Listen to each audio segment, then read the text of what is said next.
आत्मा एक ऐसा विषय है कि जिस पर यकीन करने का मन भी करता है और नहीं भी। अगर आप वैज्ञानिक नजरिए से सोचेंगे तो शायद आत्माओं से जुड़े रहस्यों में कोई दम न लगे, लेकिन अगर आप आध्यात्म की दृष्टि से देखेंगे तो आपको आत्मा से जुड़ी बातों पर यकीन करने का मन करेगा। हिंदू धार्मिक ग्रंथ गीता में आत्मा को ही केंद्र में रखकर ज्ञान की बातें बताई गई हैं। आज हम आपको गीता और गरुड़ पुराण में आत्मा के संबंध बताई गई बातों से रूबरू करवाएंगे और साथ ही यह भी बताएंगे कि मरने के बाद आत्मा का क्या होता है। साथ ही एक ऐसे रहस्यमयी मंदिर के बारे में भी बात करेंगे जिसका उल्लेख गरुड़ पुराण में भी किया गया है, जिसे यमराज का मंदिर कहा जाता है। गीता में भगवान कृष्ण ने कहा है, हर जीवित व्यक्ति के अंदर आत्मा मौजूद रहती है। जैसे ही यह शरीर से निकल जाती है, शरीर निर्जीव हो जाता है। यानी आत्मा एक जीव है जिसके चले जाने से शरीर जीव विहीन हो जाता है। शरीर से जुड़े सारे नाते रिश्ते सब खत्म हो जाते हैं। गीता में श्री कृष्ण कहते हैं, मैं हर व्यक्ति में आत्मा रूप में मौजूद हूँ, यानी यह आत्मा ईश्वर का स्वरूप है। आत्मा अजर, अमर, अविनाशी होती है।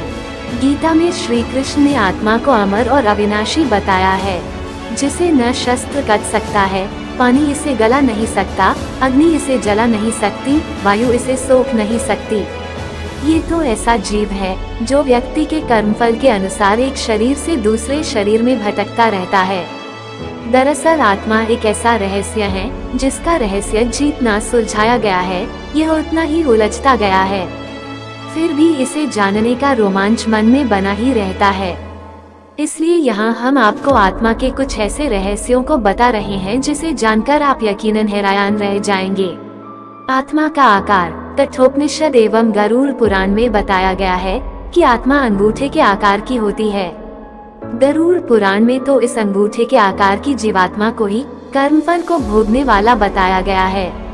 शरीर में कहाँ स्थित होती है आत्मा? आत्मा का निवास स्थान हृदय में होता है। इस बात का उल्लेख श्री कृष्ण ने गीता में इस प्रकार किया है, ईश्वर सर्वभूतानां हृदयेषु अर्जुन तिष्ठति ब्राह्मण सर्वभूतानि यंत्रारूढ़ानि मायया। क्या होते हैं आत्मा के काम? आत्मा प्रकाश पुंज है जो सूक्ष्म शरीर के रूप में जीवित व्यक्तियों के अंदर मौजूद रहती है। सूक्ष्म शरीर के आँख, कान, मुख तथा हाथ पैर नहीं होते हैं, फिर भी ये देख सकता है, सुन सकता है, बोल सकता है और स्पर्श कर सकता है। आत्मा का भी होता है रंग। आत्मा के रंग को लेकर ऋषि मुनियों ने कई शोध किए हैं, जिससे यह अनुमान लगाया गया कि आत्मा का रंग नीला या आसमानी है। आधुनिक समय में भी इस विषय पर काफी शोध होते रहे हैं। वर्तमान में आत्मा के रंग को लेकर शोध कर रहे पौंडीचेरी के प्रोफेसर के सुंदरम का भी कहना है कि आत्मा का रंग नीला या आसमानी है। वैसे यह आसमानी रंग को अधिक करीब मानते हैं।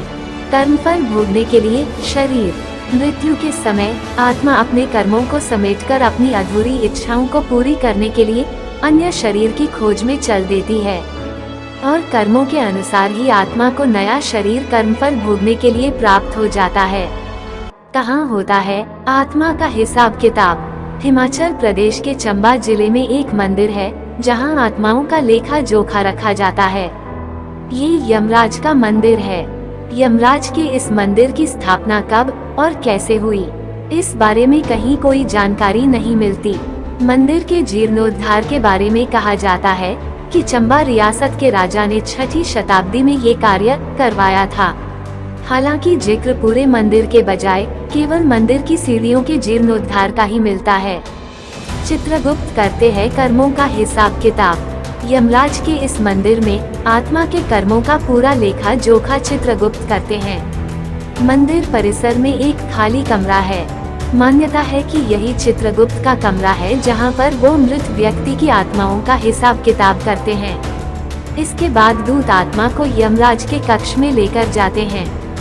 गरुड़ पुराण में क्या बताया गया है? गरुड़ पुराण में भी यमराज के दरबार का जिक्र किया गया है। वह बिल्कुल इस मंदिर परिसर जैसा ही है, जैसा कि उसमें 4 दिशाओं में 4 द्वार के बारे में बताया गया है। मंदिर में भी 4 दिशाओं में 4 द्वार है। यही वजह है कि लोग इसे ही यमराज का मंदिर मानते हैं। इस मंदिर परिसर में चित्रगुप्त के कक्ष में आत्मा के उल्टे पैर भी दर्शाए गए हैं। यहाँ होता है पिंडदान भी। यमराज के इस मंदिर में असमय मौत का शिकार हुए लोगों का पिंडदान भी किया जाता है। इसके अलावा इसी स्थान पर वैतरणी नदी है, जहाँ पर गौदान किया जाता है। यही नहीं, मंदिर के भीतर एक धूना है जो सदियों से जलता आ रहा है। वह पहली बार कैसे और कब जलाया गया, इस विषय में कोई जानकारी नहीं मिलती। अगर आपको यह वीडियो पसंद आई हो तो इस वीडियो को लाइक करें और कमेंट करके हमें जरूर बताएं। मिलते हैं अगले वीडियो में, तब तक के लिए हमें दीजिए इजाजत।